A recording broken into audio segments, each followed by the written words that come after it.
When did the popular kid's life fall apart in a few seconds? 1. Lost control of his car when he and his best friend were driving to Taco Bell at night. He came out of it with a fractured collarbone. His friend passed on the spot. He was really close with his friend's parents too, and vice versa. He made a few posts on Facebook about how he was an idiot and how sorry he was. The deceased friend's sister and parents made it very clear that they didn't blame him. It was winter, black ice, and he was 100% sober. Before, he was a stereotypical popular dude, but in a wholesome way. Dropped out of school and became an addict. Don't know what happened to him afterward, but it was just sad for everyone. 2. One kid in school was popular only because he liked to start fights and bully everyone. Most people were friends with him just to avoid being a victim. One day, he tried that on the wrong kid and got beat up so bad that he started crying. Honestly, I think it was a win for the bully because it gave him a pretty good wake-up call. He became less of a bully and is now quite humble. 3. His dad passed.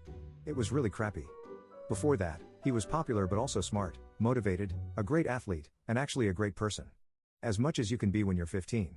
Then his dad passed away right before he was going to have a football game, heart attack in the shower before they were going to leave for it.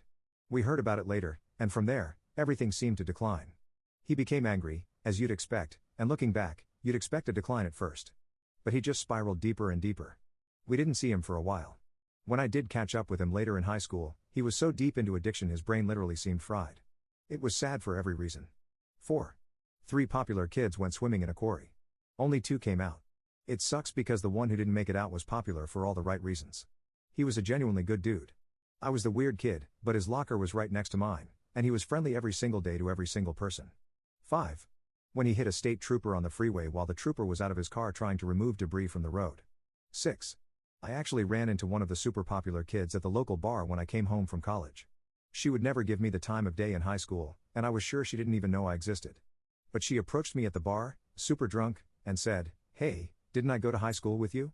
She then proceeded to tell me she wished she had been nicer to more people in high school and that she has no idea what she's doing with her life. Honestly, it feels good to know that she's thought about how she treated people back then, not sure if that's the norm or just a weird occasion. 7. In the 5th grade, our terrible teacher at the time told the entire class that the reason the popular kid acted out was because he didn't get enough attention at home. She did this in front of the entire class, and he left the room sobbing. My entire perspective of him changed that day. We all already knew the teacher was a terrible person, but that solidified it in all of our minds. 8. He gambled on a fart and lost.